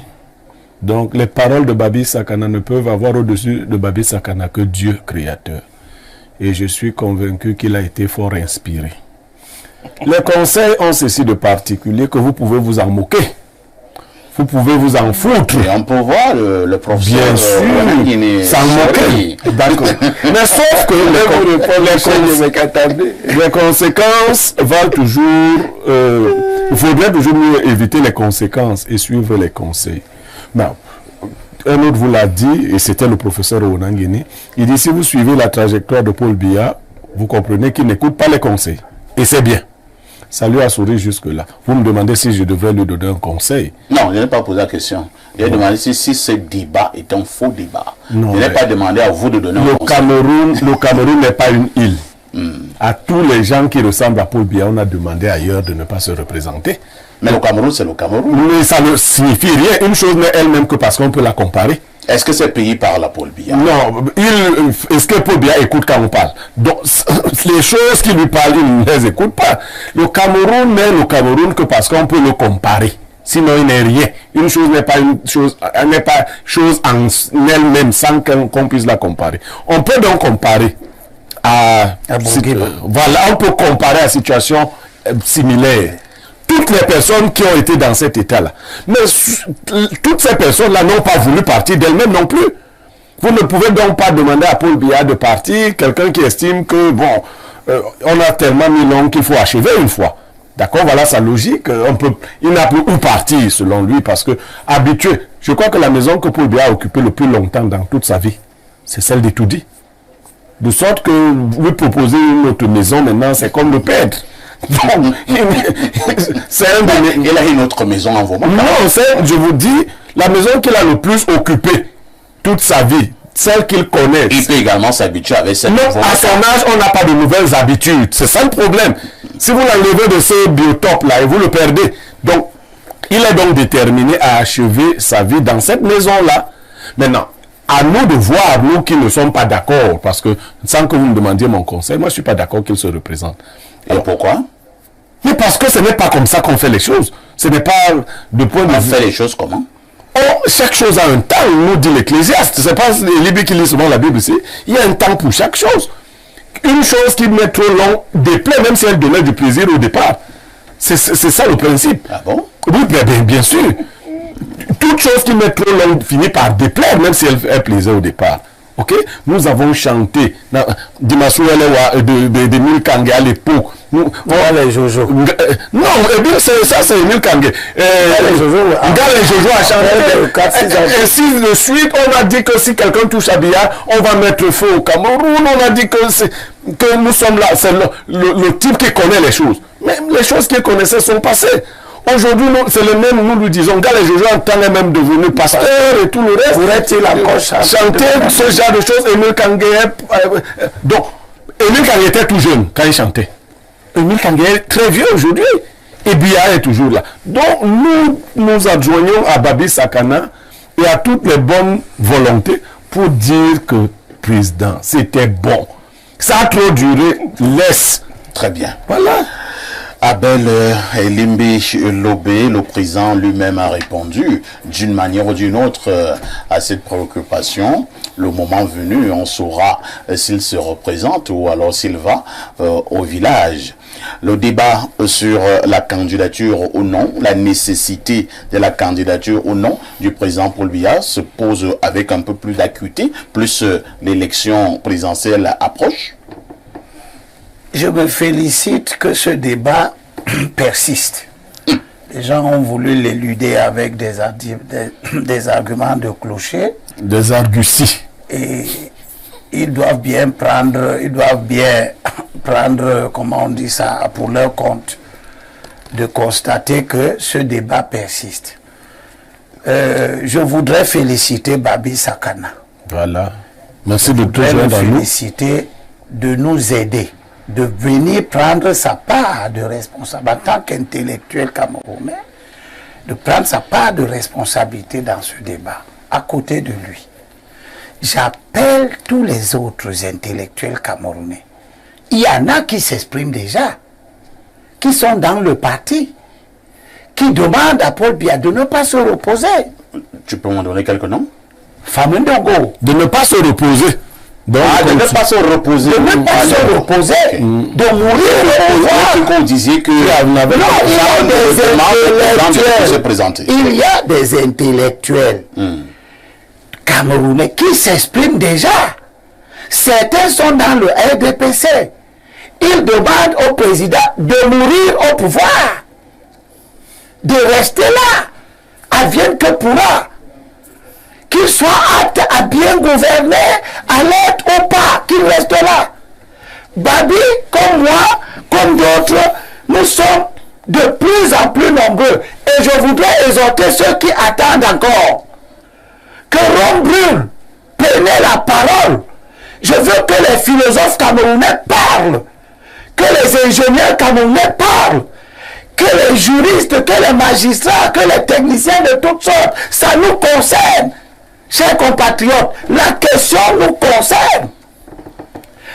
Je voudrais répondre premièrement à... En tout cas, les politologues ont...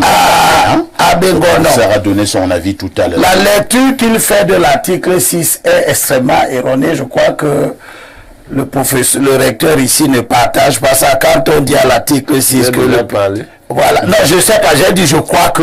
Vous pouvez même partager ça, ça ne m'étonnerait pas.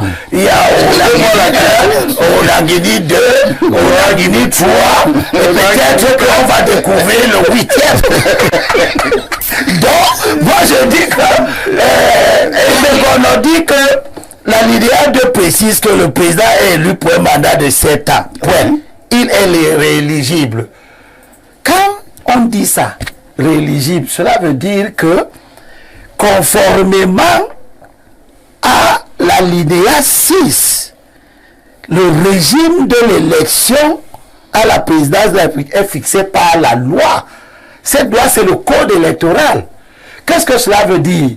Cela veut dire que si quelqu'un est président et qu'il envisage d'être réélu, il le fera conformément au code électoral. Bien sûr. Et s'il le fait donc conformément, je n'ai pas avoué, il a dit le contraire. Il a dit le contraire. Quand vous avez parlé, moi je vous ai dit. Vous avez dit que le principe, le fait qu'on dise dans la Constitution que le président est rééligible voudrait dire que c'est le seul qui, en l'état actuel des choses, est rééligible sans avoir besoin d'investiture de son parti. Effectivement, là c'est une erreur. Elle ne peut être candidat que si le RDPC l'investit. Oui, parce qu'il n'y a pas de candidature indépendante au Cameroun. Vous voyez donc, je te prends 2 minutes. Le professeur, le recteur nous dit qu'au cas où, un cas imaginaire, le RDPC n'investirait pas Paul Biya pourrait être candidat. Oui. Il aurait donc un statut comme candidat. Indépendant, non? Et il devrait se soumettre à quoi? Il devra se soumettre à la loi. Il se soumet à la loi donc le seul. Par n'importe quel effectivement, vous dites donc qu'il n'est pas le seul dans ce cas. Non. Ça veut dire que tu n'as pas compris. Je comprends. L'article 6 alinéa 2 dit que le président est réélu. Ça veut dire quoi? Pas le président. Pas le président de Biya. Le président le président de la République est rééligible, ça veut dire que Biya qui est en fonction. Il est déjà en fonction. Il est déjà en fonction. Peut être réélu. Il suffit qu'il demande à être candidat. À qui? Oh, ça dit que dès qu'on convoque l'élection présidentielle, le président peut prendre l'investiture de n'importe quel parti politique. Non, mais c'est ce que tout le monde peut faire. Le président sortant, non. Même à non, de tout le monde. Quand tu ne peux pas partir, pourquoi que je peux être indépendant? Le président, parce qu'il est sortant, il est déjà candidat de force. Non, c'est pas vrai. C'est pas vrai. D'accord, allons-y. C'est pas vrai. Ce n'est pas faux. C'est lui le président. Non, ce n'est pas vrai. La vérité, je pense que tout le monde se rend compte que donne-moi ça. Vraiment, pas exagéré non plus. Les turiféraires du RDPC veulent fabriquer une nouvelle lecture de la Constitution. Non, c'est aujourd'hui et pour la première fois que j'apprends que la rééligibilité donne au candidat sortant, au président sortant, une faculté qui n'est pas prévue par le code électoral. Le code électoral prévoit 3 choses. Soit vous êtes investi par le parti, nous sommes d'accord. Non, laisse-moi parler, même si nous sommes d'accord. Le code électoral prévoit que vous pouvez être investi par un parti. Oui. Si vous ne l'êtes pas, vous pouvez être indépendant. Pour être indépendant, il faut avoir 300 signatures. Le code n'a pas prévu que si vous êtes le candidat sortant, vous êtes d'office candidat éligible. C'est ce que tu as dit. Non, c'est pas tu dis qu'il y a une autre piste. On peut remettre non, tu viens encore de parler. Tu viens de dire que comme le président est rééligible, donc la loi lui donne la possibilité d'office d'être candidat. Même si Son parti ne l'investit pas. C'est pas vrai. Non, c'est spécial. Laissez-moi terminer. C'est pas vrai. Tu as pris la constitution. Elle est où? Remets-moi ma constitution. Elle est ici. Bon, ça fait rien. Je reviens donc. Tu peux te battre même ça. Monsieur tout le monde. Oui. Qui ne veut pas être investi par son parti peut aller chercher l'investiture d'un autre parti, à condition que ce parti ait des élus. C'est la linéa 3 de la disposition du code électoral. C'est cet alinéa-là que M. Kanté peut utiliser, que M. Akeremouna peut utiliser, et patati et patata. Paul Biya lui-même peut l'utiliser si le RDPC ne veut plus de lui. Mais vous nous parlez de sa rééligibilité comme si elle lui était d'office lié du fait qu'il est candidat sortant. Nous te disons liée à la fonction, monsieur. Non, justement, la rééligibilité n'est pas liée à la fonction. Elle est liée au respect du code électoral. Parce que l'alinéa 6 du même article n'a pas prévu deux types de régime de l'élection du président. L'alinéa 6 dit que le régime de l'élection du président est fixé par la loi. Alors dit quoi? Moi je vais dire, le président Biya veut être candidat, il ne sera pas candidat. Non, c'est pas ce que j'ai dit. Je reviens maintenant sur le fond du débat. Je reviens sur le fond du débat. Pour dire que,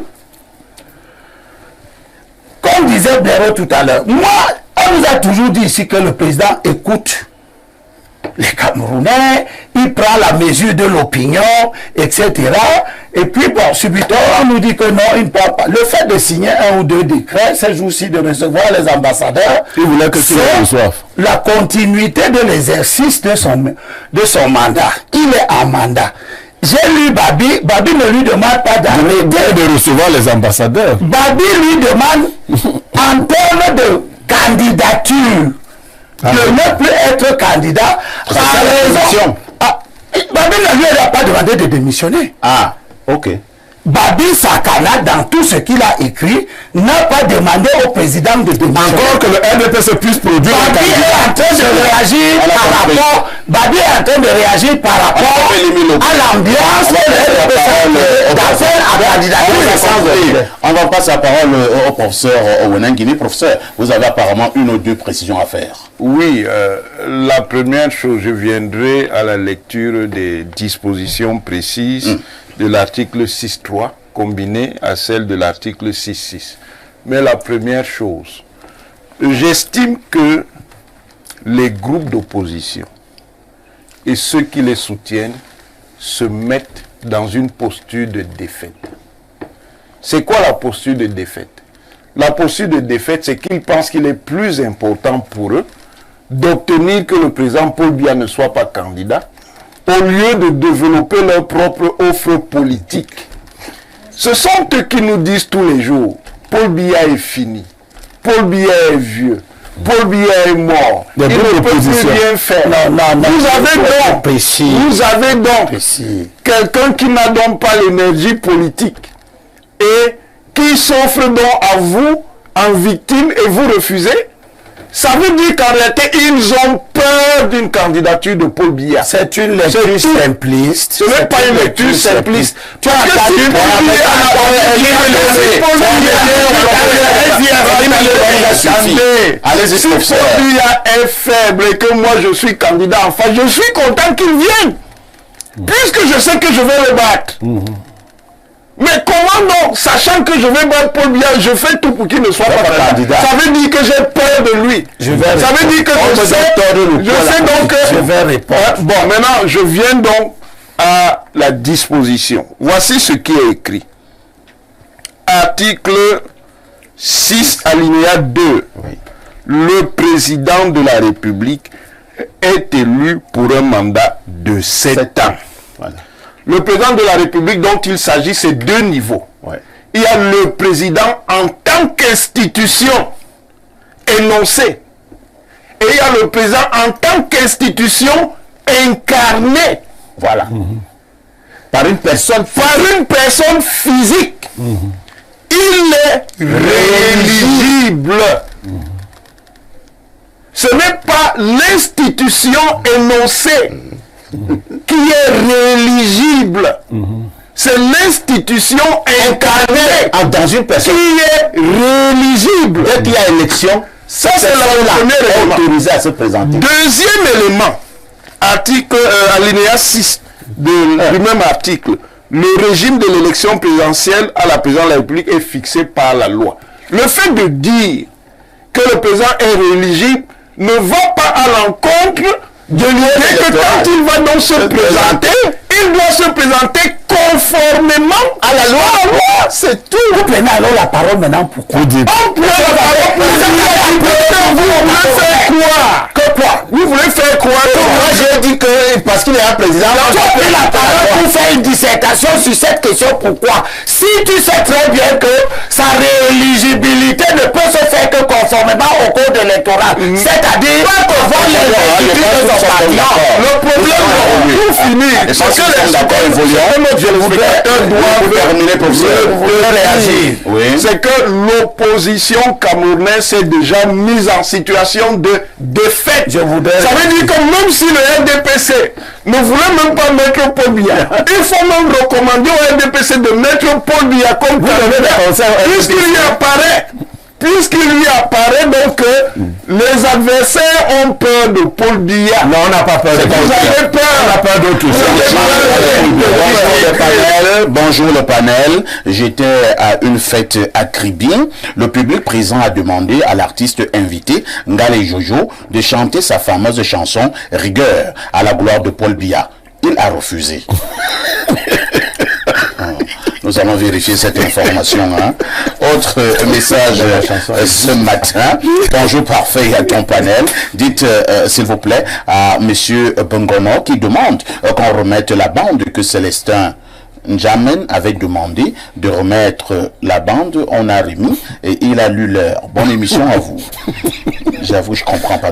Tu comprends. De dire à Bongono que demande de remettre la bande. Message que Njamen avait demandé.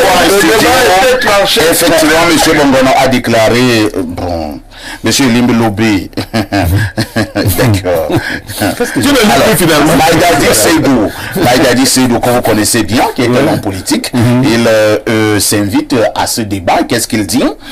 Depuis 2011, Paul Biya ne passe pas par le congrès du RDPC pour être candidat. C'est par l'appel du peuple. Ensuite, le RDPC monte son dossier. Le président étant rééligible, donc, est fondé à défendre son mandat précédent. Salut, candidature de ce fait. Sa candidature de ce fait est automatique, sauf s'il la refuse. Maintenant, il est obligé de passer par un parti qui dispose des électeurs. Voilà. Autre message, parfait, bonjour avec tous les lions. Je voudrais poser une question au RDPCiste. Entre un chauffeur de 40 ans et un chauffeur de 91 ans, qui peut bien faire un parcours de 120 km? On a vu les chauffeurs de 20 ans jeter les camions. Il y a un code de la route. Celui qui pose la question qui limite les vitesses. Donc il y a un code de la route pour tout le monde. Elle est mélobée. Oui, pour dire en 1 minute exactement. Parce que nous sommes déjà presque au terme de ce programme. Dans le cadre de ce que Béraud disait tout à l'heure, les conseils, nous ne disons, personne ne dit, aucun leader politique. C'est pas la peine de prendre la parole pour enfoncer des portes ouvertes. Aucun leader n'a dit que des conseils. Ceci. C'est de la Paul Biya ne doit pas se représenter. C'est ce que vous Nous dites. sommes un pays. Et dans un pays, il y a des comportements qui peuvent être vertueux et d'autres pas. Dans le cadre, est-ce que vous dites, je suis en train de dire que ceux qui donnent des conseils au président sont légitimes à le faire. Et j'en fais partie. Je lui demande de ne pas écouter les turiféraires qui lui demandent à 92 ans, après avoir utilisé 800 collaborateurs. Vous demandez au président de ne pas se représenter. Et je président. Je demande au professeur Wonangili qui dit ceci. Vous avez attendez d'abord. Oui, je pose la question. Le professeur Wonangili dit ceci. Vous, les opposants, vous dites que le président de la République est très vieux. Le président est fatigué. Le président est mort. Le président est fini. Alors, Si donc quelqu'un qui est fini, qui est fatigué, vient pour la compétition, est-ce que vous ne devez pas être content? Sachez très bien que vous allez le barrer à plate couture. Je dis, pourquoi la candidature de quelqu'un qui est fini vous inquiète? Je réponds. Oui. Je réponds que tout est permis, mais tout n'est pas bon. Ce qui n'est pas bon dans c'est le soir tu me poses des questions et tu ne veux plus que je réponde. Est-ce que c'est le soir d'être bon? Nganou va combattre contre un monsieur de 90 ans. Voilà. Nganou doit être content qu'il va le taper, non? Voilà. Si ceux qui présentent le monsieur de 90 ans, oui, ceux qui le présentent, le problème c'est ceux qui présentent le monsieur de 90 ans. Sont-ils en train de bien faire ou pas? Non, c'est ça la question. C'est ça la question. Je veux répondre à votre question. Et tu ne me laisses pas lire mon morceau. Non, comment un monsieur qui est fini, qui est même mort, peut inquiéter toute une opposition? Bon, vous savez que ce que le professeur recteur a fait, c'est effectivement un raisonnement très spécieux. Biya ne vient pas seul. Le vieux chien ne fait peur à aucun animal dans la brousse. Mais l'homme qui a l'arme derrière le chien, qui fait peur. Donc c'est toute l'artillerie lourde. Tout comme l'opposition a aussi l'artillerie. L'opposition n'a rien. C'est le RDPC qui organise les élections. C'est le RDPC qui conduit les élections et qui les proclame. Oh là là. Et du voilà l'esprit de la vérité. Voilà l'esprit de la SUCR et tout le reste sont du RDPC qui organise et proclame. Et vous voulez que nous comprenions? C'est le RDPC qui organise les élections. Bien sûr, l'addition des voix. Oui. À certaines élections au Cameroun, c'est l'opposition qui est en tête. Nous parlons seulement de l'élection. Non, nous parlons seulement de l'élection. Vous puissiez donc, nous sommes déjà presque à la fin, arrivés à la fin de cette édition spéciale depuis notre centre de production. Commencez d'abord à vous connecter. J'aimerais donc que vous montez même à plus de 200 000 partagez cette triste nouvelle qui vient de parvenir dans cette édition spéciale depuis la présidence de la République d'octobre de 2025, Monsieur Biya. Il faudrait donc retenir pour les invités qui étaient donc représentés pour l'ouverture du côté de le nouvel siège où abritera désormais le palais devait situer au quartier de Ngwaikele. Alors, toute une foule était tellement très inquiète de cette nouvelle. Alors, la présidentielle de 2025 en octobre commence déjà à être dans des paniques au point Samuel Eto'o commence déjà à se rattacher du côté du Burkina Faso et du côté de la Côte d'Ivoire. Vous étiez au courant que Samuel Eto'o fils a donc sauvé la vie, si vous le voulez très bien, des prisonniers ivoiriens, donc sa belle famille. Alors nous sommes tellement avec vous pour vous fournir les très belles contenus en direct depuis notre centre de production. Donc celui qui n'est donc pas content pour ce direct peut laisser, parce que il faudrait donc on vous dise cette réelle vérité en ce jour. Rebonsoir à tous, madame et monsieur, bienvenue pour cette édition. Nous sommes en direct dans quelques instants. Et si vous le voulez donc très bien, écoutons et... Que faites-vous encore ailleurs?